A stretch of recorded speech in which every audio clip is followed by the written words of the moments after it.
Hey guys, मैं हूं आपके साथ सचिन मेवाड़ और हमारा जो लेक्चर चल रहा है, हमारा जो टॉपिक चल रहा है वो चल रहा है मेवाड़ वंश। और मेवाड़ वंश में आज जो हम पढ़ने वाले हैं वो पढ़ने वाले हैं राणा हम्बीर के बारे में। इससे पहले हमने रतन सिंह के बारे में अध्ययन किया था, रतन सिंह के बारे में जाना था, रानी पद्मिनी की स्टोरी को सुना था। अगर आपने इससे पहले का वीडियो नहीं देखा है तो तुरंत जाइए और वीडियो जाके देखिए, उसके बाद इस लेक्चर का मजा लीजिए। तो आज हम इस वीडियो में राणा हम्बीर से आगे के जो फैक्ट हैं उनको समझने का प्रयास करेंगे, उनको जानने का प्रयास करेंगे। कल का जो वीडियो था उसमें रावल, रतन सिंह और अलाउद्दीन खिलजी के मध्य हुए संघर्ष की हमने व्यथा सुनाई थी और कैसे रानी पद्मिनी के द्वारा जौहर किया गया, रतन सिंह के द्वारा केसरिया किया गया, साका कैसे हुआ था, खिज्र खां को वहाँ की जिम्मेदारी सौंपी जाती है और उसके बाद वो जिम्मेदारी मालदेव के पास चली जाती है, मालदेव सोनगरा के पास चली जाती है, मालदेव सोनगरा से वो जिम्मेदारी जो है वो बनवीर के पास चली जाती है और बनवीर से ये वापस राणा हम्बीर इसको छीन लेता है। तो आज फिर हम इसी से आगे पढ़ते हैं और स्टार्ट करते हैं राणा रतन सिंह से।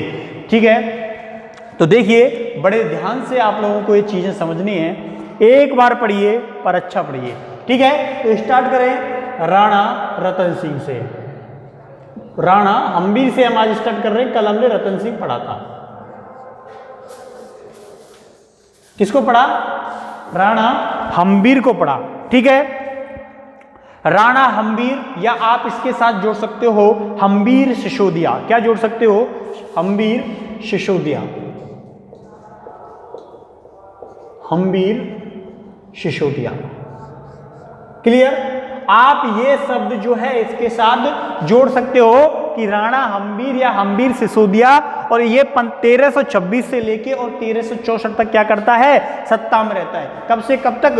1326 से लेके और 64 तक किस में रहता है? सत्ता में रहता है। ठीक है, 1326 से लेके और 64 तक ये मेवाड़ की सत्ता में रहता है। यहां तक कोई कंफ्यूजन? ठीक है, डेट शायद थोड़ी ऊपर हो गई है, इसको थोड़ा नीचे लिखते हैं ना।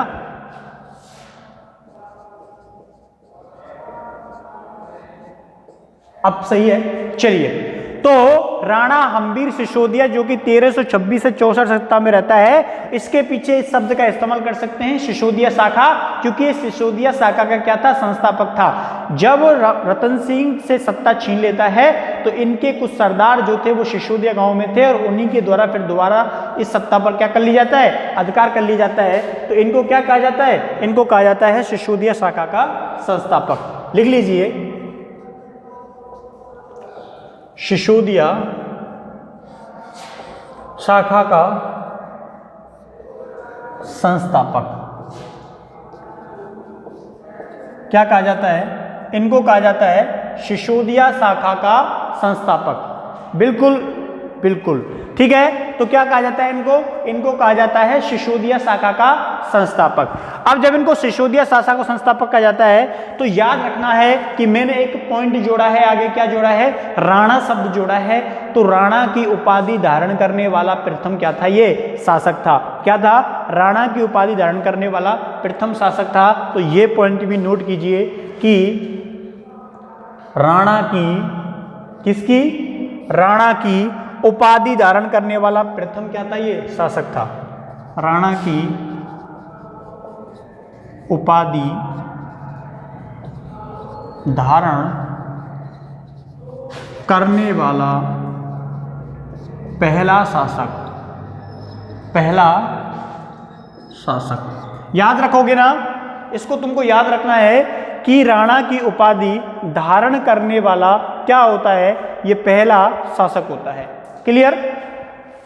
अब देखिए, इसी संबंध में, ये जो इसी संबंध में कुछ इनके बारे में कुछ बातें जो हैं वो की गई हैं। जैसे सबसे पहले बात करें किसकी? कुंभा की। तो कुंभा की कुंभलगढ़ प्रशस्ति, विजय स्तंभ प्रशस्ति और रसिक प्रिया की टीका किस किस में? कुंभलगढ़, किसमें? कुंभलगढ़ प्रशस्ति, कुंभलगढ़ प्रशस्ति, ठीक है। कुंभलगढ़ प्रशस्ति, दूसरी है विजय स्तंभ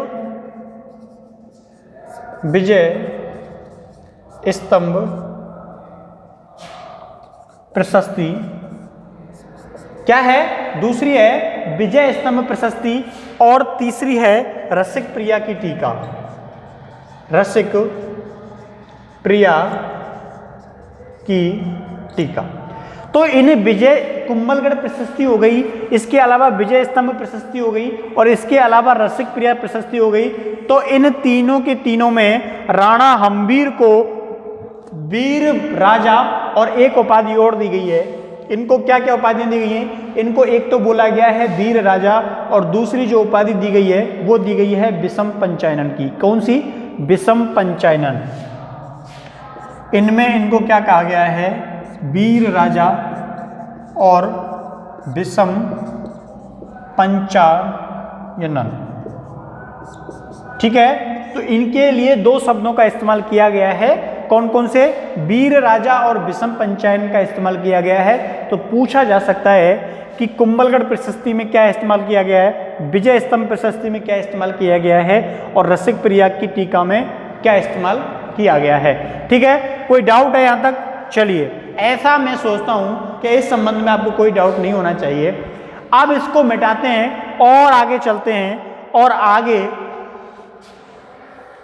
तो राणा हम्बीर सिसोदिया सागा के संस्थापक 1326 से 64 तक शासन किया। सिसोदिया गांव में शाखा डाली इन्होंने। राणा की उपाधि धारण करने वाले पहले क्या होते हैं? शासक होते हैं। कुंभा के द्वारा कुंभलगढ़ प्रशस्ति, रसिक जो विजय स्तंभ प्रशस्ति और रसिक प्रिया की टीका लिखी, जिसमें इनके लिए वीर राजा और विषम पंचायन शब्दों का क्या किया गया है? प्रयोग किया गया है। ठीक है, चलिए यहां तक तो हो गया। अब इससे आगे चलते हैं और समझते हैं कि किस प्रकार राणा क्षेत्र सिंह का शासनकाल चलता है। तो अब यहां से आप एक शब्द और, जो राणा शब्द प्रचलन में आ गया। कौन सा शब्द आ गया? राणा शब्द प्रचलन में आ गया। ये राणा क्षेत्र सिंह के लिए, राणा क्षेत्र सिंह। ठीक है, अब राणा क्षेत्र सिंह का जो शासनकाल होता है वो कब से कब तक होता है? 1364 से लेके और 82 तक होता है। कब से कब तक होता है? 1364 से लेके 82 तक होता है। और राणा हम्बीर का जो शासनकाल था वो कब से कब तक था? उसका शासनकाल 1326 से लेके और 1364 तक था। ठीक है, तो लिखिए 1364 से लेके 1364 से लेके 1382 तक। 1364 से लेके और 1382 तक राणा क्षेत्र सिंह का क्या होता है? शासन होता है। ठीक है, अब देखिए इनकी समय की कुछ महत्वपूर्ण कामों के बारे में जाने तो ये इस वंश के सबसे प्रसिद्ध शासकों में से शामिल किए जाते हैं। इनके द्वारा कुछ महत्वपूर्ण काम किए जाते हैं। इन्होंने क्या किया था? मेवाड़ में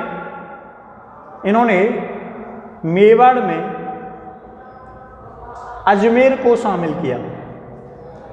मेवाड़ में अजमेर को शामिल किया। ठीक है, किसको शामिल किया? इन्होंने मेवाड़ में अजमेर जो है उसको जीतकर मिला लिया।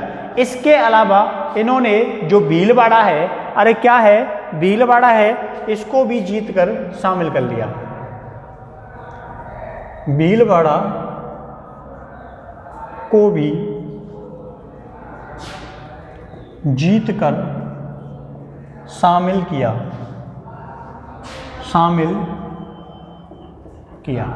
ठीक है, भीलवाड़ा को भी जीतकर इसमें क्या कर लिया? शामिल कर लिया। इसके अलावा इन्होंने क्या किया था?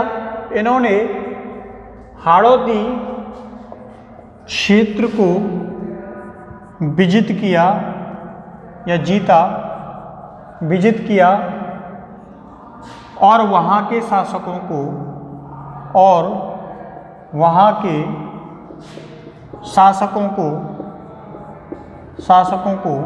परास्त किया। क्या किया? वहाँ के शासकों को परास्त किया। याद रखोगे ना, हाड़ौती क्षेत्र को विजित किया और वहाँ के शासकों को परास्त किया था। कहाँ के शासकों को परास्त किया था? तो हाड़ौती क्षेत्र के जो शासक थे इनको परास्त करके हाड़ौती क्षेत्र को भी अपनी जो सीमाएं हैं उनमें क्या कर लेते हैं? शामिल कर लेते हैं। ठीक है। इसके अलावा इन्होंने 56 के प्रदेशों को जीता। इन्होंने 56 के जो प्रदेश थे उनको जीता था। कौन से प्रदेश? 56 के जो प्रदेश हैं इनको जीता था। इसके अलावा इन्होंने एक और शासक को परास्त किया था। क्या नाम है उनका? उनका नाम है दिलावर खां। तो मालवा का शासक था ये। कहाँ का शासक था? मालवा का शासक। कौन? मालवा के शासक दिलावर खां को युद्ध में मार गिराया। क्या किया? गिराया। और यहीं से मेवाड़ मालवा संघर्ष की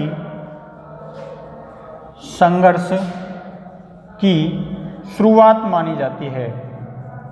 क्या मानी जाती है? शुरुआत मानी जाती है। याद रखोगे ना? अरे बिल्कुल याद रखना। ठीक है कि मालवा के शासक कौन? दिलावर खां। तो इन दिलावर खां को युद्ध में इन्होंने क्या किया था? मार गिराया था। और मार गिराने के बाद इससे क्या होते हैं? मेवाड़ और मालवा के जो संबंध होते हैं उनमें गिरावट आ जाती है और एक नए संघर्ष की क्या होती है? शुरुआत होती है। आप इस फैक्ट को याद रखना। कई बार पूछ लिया जाता है कि मेवाड़ मालवा संघर्ष की शुरुआत जो है वो किसके समय हुई थी या किस संघर्ष के बाद इसकी शुरुआत हुई थी या किस घटना के बाद इसकी शुरुआत हुई थी। तो इस प्रकार का प्रश्न यहाँ से पूछा जा सकता है। ठीक है।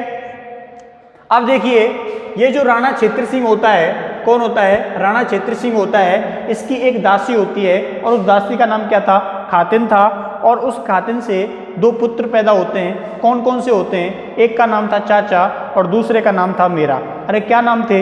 एक का नाम था चाचा और दूसरे का नाम था मेरा। ठीक है, मैं नीचे लिख देता हूं। इसकी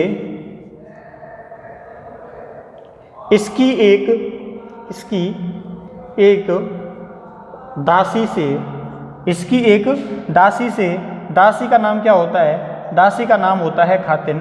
ठीक है। इसकी एक दासी से 2 पुत्र पैदा हुए। 2 पुत्र पैदा हुए। ठीक है। इन पुत्रों का नाम क्या था? इन पुत्रों का नाम था, एक का नाम था चाचा। एक का नाम क्या होता है? एक का नाम होता है चाचा और दूसरे का नाम होता है मेरा। ठीक है। अरे याद रखोगे ना? कौन? मेरा चाचा या चाचा मेरा। ठीक है। ये 2 पुत्र होते हैं। किससे होते हैं? दासी से होते हैं। दासी कौन? खातिन। तो ये आपके यहाँ तक होता है। आप इसका स्क्रीनशॉट लेना चाहो तो ले सकते हो। उसके बाद हम थोड़ा आगे चलते हैं, है ना? चलिए एक बार और देख लीजिए। इसका रिवाइज मैं करा देता हूँ। राणा छेत्र सिंह 1364 से लेके 1382 तक मेवाड़ में अजमेर को इन्होंने क्या किया था? जीत कर अपने क्षेत्र में शामिल किया था। इसके अलावा भीलवाड़ा को भी इन्होंने क्या किया था? विजित किया था और अपने क्षेत्र में शामिल किया था। हाड़ौती क्षेत्र, ठीक है, यहाँ के जो शासक हैं उनको परास्त करके इनको क्या किया था? अपने अधिकार क्षेत्र में शामिल किया था। और यहीं से क्या होती है? 56 के प्रदेशों को भी इन्होंने क्या किया था? जीता था। और इसके अलावा जो मालवा के शासक दिलावर खां को इन्होंने मार डाला था और यहाँ से मेवाड़ मालवा संघर्ष की शुरुआत होती है। इनकी 2 दासी थीं, एक का नाम था खातिन, इनके 2 पुत्र हुए जिनका नाम था चाचा और मेरा। ठीक है, मिटा दें अब और उसके बाद आगे चलते हैं और आगे हम किसके बारे में अध्ययन करेंगे? राणा लाखा के बारे में अध्ययन करेंगे। ठीक है।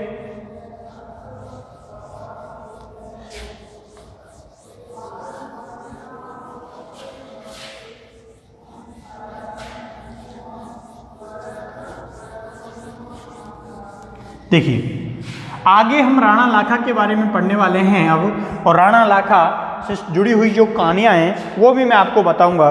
ठीक है, इसके बारे में अध्ययन करेंगे। तो हम अध्ययन करेंगे राणा लाखा। ठीक है, राणा लाखा तो 1382 से लेके और 1421 के मध्य में इनका क्या रहता है, कार्यकाल रहता है। ठीक है, अरे कब तक रहता है इनका कार्यकाल, 1382 से लेके और 1421 तक। समझ आई आपको बात, 1382 से लेके और 1421 तक। ठीक है, अब देखिए राणा लाखा के समय की अगर हम महत्वपूर्ण घटनाओं के बारे में बात करें तो इनके समय पर सबसे प्रसिद्ध जो चीज है वो है जाबर की खान। ठीक है, आप लोगों ने इसके संबंध में सुन रखा होगा कि जाबर की खान जो है वो खोजी गई थी। तो लिखना है इनके समय पर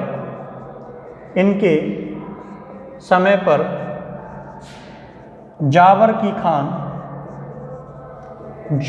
खान की खोज की गई। किसकी खोज की गई, तो इनके समय पर जो जाबर की खान होती है उसकी खोज की गई थी। और इस जाबर की जो खान है इससे सीसा, जस्ता, चांदी इनकी क्या हुई थी, प्राप्ति हुई थी। भले ही कोष्टक में लिख लेना, चांदी, सीसा, जस्ता। ठीक है, और इससे जो मेवाड़ की अर्थव्यवस्था है इसको एक प्रकार से बूस्टिंग मिली थी और इन्होंने इस अर्थव्यवस्था का पूरा लाभ उठाया था राणा लाखा के समय पर। ठीक है, इनके समय की दूसरी जो महत्वपूर्ण घटना है वह है पिछोला झील का निर्माण। किसका निर्माण, पिछोला झील का निर्माण। ठीक है, पिछोला झील का जो निर्माण है ये इनके समय की सबसे महत्वपूर्ण घटनाओं में शामिल की जाती है। अब ये मत सोचना कि इसका निर्माण राणा लाखा ने किया था, इसका निर्माण राणा लाखा के द्वारा नहीं करवाया गया था। इसका जो निर्माण है वो किसके द्वारा करवाया गया था, इसका जो निर्माण है वो बंजारों के द्वारा करवाया गया था। ठीक है, इसका जो निर्माण है वो किसके द्वारा करवाया गया, इसका निर्माण बंजारों के द्वारा करवाया गया। अब इसके निर्माण में दो लोग शामिल हैं, कौन कौन से नाम हैं, एक का नाम है बिच्छू मार और एक का नाम है चिड़िया मार। ठीक है, क्या क्या नाम है, एक का नाम है बिच्छू मार और एक का नाम है चिड़िया मार। ठीक है, दो नाम मिलते हैं बिच्छू मार और चिड़िया मार। ऐसा बताते हैं कि इनके बैलों की मृत्यु हो गई थी और उन बैलों की स्मृति में इसका क्या किया गया, निर्माण किया गया। ठीक है, तो आपको लिखना है बैलों की स्मृति में निर्मित। किस में निर्मित, बैलों की स्मृति में किसका, पिछोला झील का क्या कराया गया था, निर्माण कराया गया था। ठीक है, अब देखिए इसका निर्माण बंजारों के द्वारा कराया गया और इसका जो निर्माण है वो पिछोली नामक गांव पड़ता है, वहां पे हुआ था। इस संबंध में एक बात ये बोला जाता है कि एक बार क्या था, एक नटनी जो थी वो क्या करती थी, रस्सी पर चलती थी और रस्सी पर चलती थी तो वो एक बहुत दूरी तक बिना किसी सपोर्ट के उस रस्सी पर जो है, उस रस्सी की जो दूरी होती है, मान लीजिए ये एक इधर पिलर लगा हुआ है जमीन पर और इससे ये रस्सी बंधी हुई है यहाँ तक, और इधर एक दूसरा पिलर लगा हुआ है, ठीक है, जमीन पर। तो ये जो नटनी है इस पर, ठीक है, बिना किसी सपोर्ट के चलती थी। ठीक है, अब इस संबंध में जब ये जो बात है वो राज दरबार में पहुंची और राणा लाखा ने ये बात सुनी तो उन्होंने कहा कि अगर ये जो नटनी है पिछोला झील को इस पार से लेके और इस पार तक रस्सी से बिना किसी सपोर्ट के अगर पार कर देगी तो मैं इसको अपने साम्राज्य का आधा हिस्सा दे दूंगा। नटनी ने इस चैलेंज को स्वीकार कर लिया कि मुझे ये चैलेंज क्या है, स्वीकार है। ठीक है, मुझे क्या है, ये चैलेंज स्वीकार है। और यहाँ पिछोला झील की इस जगह से लेके एक पिलर बनाया गया और उस पिलर से इस पिलर तक एक रस्सी लगाई गई और यहाँ दूसरा पिलर लगाया गया और ये नटनी जो है इस पिलर पर चलने लगी। ऐसा बताते हैं कि ये इस पिलर पर जब यहाँ तक पहुँच गई थी बिना किसी सपोर्ट के, बिना किसी परेशानी के और बड़ी आसानी से, तो वहाँ शहर की पूरी जनता इस दृश्य को देख रही थी और वहाँ राणा लाखा भी इस दृश्य को देख रहा था और वहाँ उसके सरदार भी इस दृश्य को देख रहे थे। तो जब लगा कि ये कुछ मिनटों के अंदर इस बाकी के हिस्से को भी पार कर देंगे, तो ये जो यहाँ से इसने चलना शुरू किया था और ये यहाँ पहुँच गई थी, तो इस रस्सी को क्या किया गया, यहाँ से काट दिया गया और ये जो नटनी है ये इस झील में गिर जाती है। ठीक है, ये जो नटनी है वो इस झील में गिर जाती है और राणा लाखा के द्वारा इसकी स्मृति में किसका निर्माण करवाया गया, नटनी के चबूतरे का निर्माण करवाया गया। ठीक है, किसका निर्माण कराया गया, नटनी के चबूतरे का निर्माण कराया गया। ठीक है, इस नटनी को जो है वो छल कपट से इन लोगों के द्वारा मार दिया जाता है ताकि इनका जो आधा राज्य है वो इसको ना चला जाए, और अगर वो पार कर जाती तो शहर के लोग इस पहले जो राजा की बातें हैं उनको बहुत सीरियस लोग लेते थे और इतिहास में नाम बदनाम ना हो, इस कारण उस रस्सी को क्या किया गया, काट दिया गया। और जब रस्सी को काट दिया गया तो वो रस्सी टूट जाती है और रस्सी टूट जाती है तो नटनी पिछोला झील में डूब जाती है। ठीक है, तो ये इस संबंध में जानकारी है। अब इस पिछोला झील में क्या बने हुए हैं, जल महल और जल मंदिर। याद रखोगे ना, जल महल और दूसरा क्या है, जग मंदिर।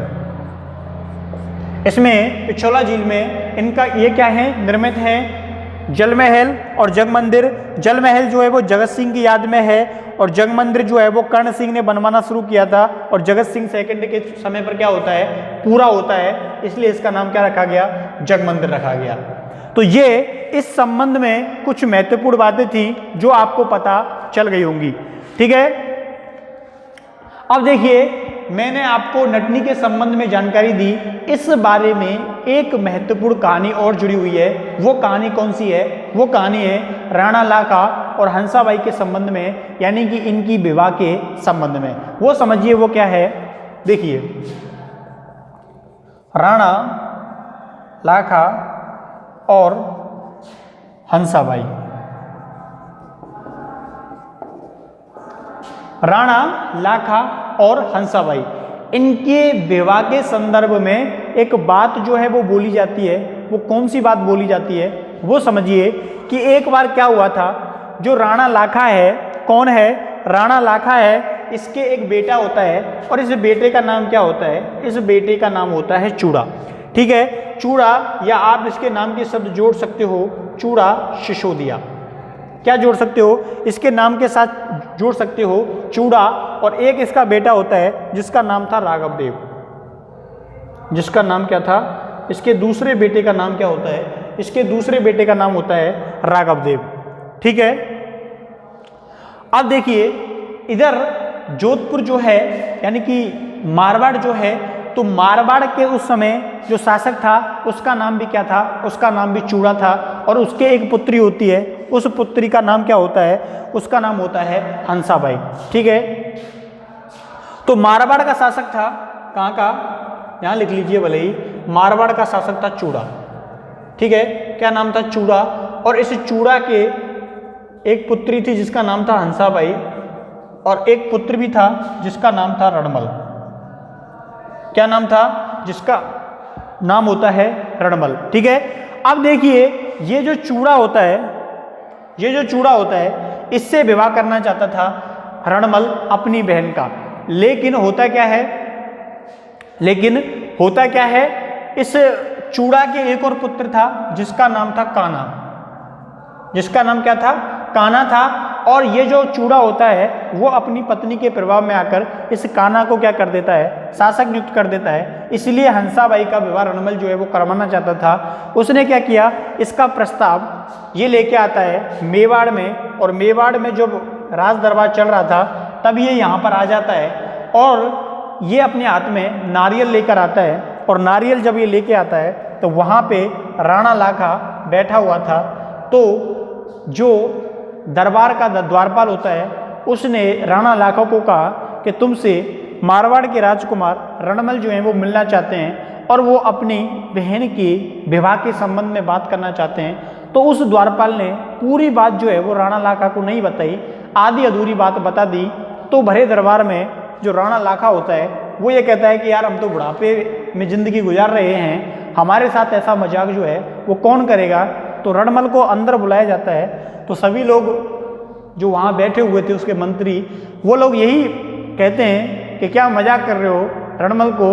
तो रणमल ने कहा कि मैं ये जो प्रस्ताव है वो तुम्हारे बेटे किसके लिए लेके आया हूँ, चूड़ा के लिए लेके आया हूँ, ठीक है। तो इसमें जो राणा लाखा होता है वो बोलता है कि भाई हमारे लिए तो कौन लेके आएगा इस उम्र में। तो रणमल जो होता है वो एक बात बोलता है कि अगर जो ये नारियल होता है ना वो इसे जो ये लाखा होता है इसको सौंप देता है, और जब ये बात चूड़ा को पता चलती है तो चूड़ा उस जो नारियल होता है उसको लेने से इनकार कर देता है, बोल देता है ये नारियल तुमने मेरे पिता के हाथ में रख दिया है, इसको अब मैं ग्रहण नहीं करूँगा, ठीक है। तो ये शर्त बनती है। रणमल बोलता है ठीक है हम तुम्हारे साथ विवाह करवा देंगे अगर तुम जो मेरी बहन है यानी कि जो हंसाबाई है उससे जो उत्पन्न संतान है उसको अगला शासक घोषित करो तो, ठीक है। इस पर राणा लाखा चुप हो जाता है, कुछ नहीं बोलता। लेकिन राव चूड़ा अपने पिता की इस मनोवृत्ति को देखकर कहता है कि अगर मेरी वजह से आप ऐसा कर रहे हो तो बिल्कुल मत कीजिए, मुझे सत्ता का कोई लोभ नहीं है। और ये अपने पिता के लिए आश्वासन देता है कि तुम्हारे जो बहन है उससे जो उत्पन्न संतान होगी वो क्या बनेगी, वही मेवाड़ की शासक बनेगी, ठीक है। ये बात कौन बोलता है, कि चूड़ा बोलता है, और वचन देता है कि मैं कभी भी तुम्हारे और तुम्हारी बहन और तुम्हारी सत्ता के बीच में नहीं आऊँगा। और ये आजीवन क्या ब्रह्मचर्य रहने की क्या कर लेता है, प्रतिज्ञा कर लेता है। अरे कौन कर लेता है, चूड़ा कर लेता है, ठीक है। चूड़ा अपने पिताजी की खातिर इस सत्ता से हमेशा के लिए हट जाता है और आजीवन ब्रह्मचर्य की प्रतिज्ञा जो है वो कर लेता है, ठीक है। क्लियर, चलिए। इसीलिए ये जो चूड़ा होता है इसको क्या कहा जाता है, इसको मेवाड़ का भीष्म पिता कहा जाता है, ठीक है। कहीं भी लिख लेना कि राणा को मेवाड़ का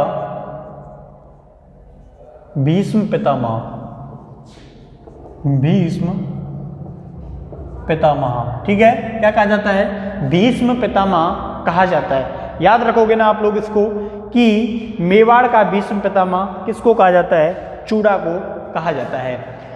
अब देखिए एक बार मैं इसका रिवाइज करा देता हूं, अगर आप इसको सुनोगे अच्छे से तो आपको ठीक लगेगा, समझ में भी आएगा। राणा लाखा 1382 से लेके और 1421 तक सत्ता में रहता है। राणा जो होता है इसके समय पर जो जाबर की खान होती है ये क्या की गई थी, खोजी गई थी। और इस जाबर की खान से चांदी, सीसा और जस्ता जो है वो प्रचुर मात्रा में क्या होता है, प्राप्त होता है, जिससे मेवाड़ की जो अर्थव्यवस्था होती है, जो इकोनॉमिक कंडीशन होती है वो क्या हो जाती है, बेहतर हो जाती है, ठीक है। इसके समय पर पिछोला झील का निर्माण हुआ।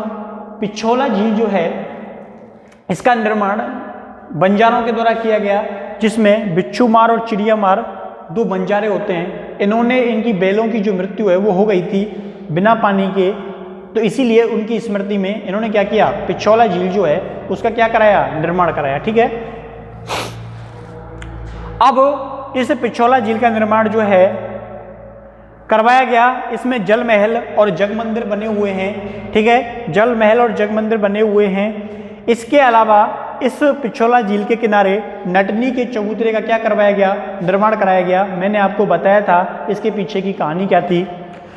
इसके अलावा राणा लाखा और हंसाबाई का विवाह होता है, जिसमें चूड़ा जो होता है वो आजीवन विवाह ना करने की प्रतिज्ञा लेता है। इसका एक छोटा बेटा भी होता है जिसका नाम था राघवदेव, ठीक है। इधर मारवाड़ का शासक भी कौन था, राव चूड़ा था। इसका एक पुत्र होता है काना, क्या नाम होता है, काना होता है। और एक इसका हंसाबाई पुत्री होती है। और रणमल जो होता है एक दूसरा पुत्र होता है जो कि अलग माता से उत्पन्न संतानें थीं। इसके अलावा ये अपनी पत्नी के प्रभाव में आके कान्हा को क्या करता है, मेवाड़ का शासक नियुक्त कर देता है। तो इसीलिए ये हंसाबाई का विवाह मेवाड़ के वंश में कराना चाहता था, लेकिन यहाँ पर कुछ स्टोरी आकर बदल जाती है और इसे किसी शर्त के आधार पर हंसाबाई का जो पति है वो राणा लाखा को बनाना पड़ता है और ये वचन देता है कि इनसे जो उत्पन्न संतान होगी वो क्या करेगी, वो मेवाड़ का शासक बनेगी। ठीक है, तो आगे जाकर हम उन्हीं के बारे में पढ़ेंगे, उन्हीं के बारे में अध्ययन करेंगे, मोकल के बारे में अध्ययन करेंगे, मोकल के बारे में जानेंगे और जो मेवाड़ का इतिहास है उसको अगले वीडियो में हम पढ़ेंगे। ठीक है, तो मिलते हैं कल यानी कि नेक्स्ट वीडियो में। तब तक के लिए थैंक यू, धन्यवाद, बाय बाय।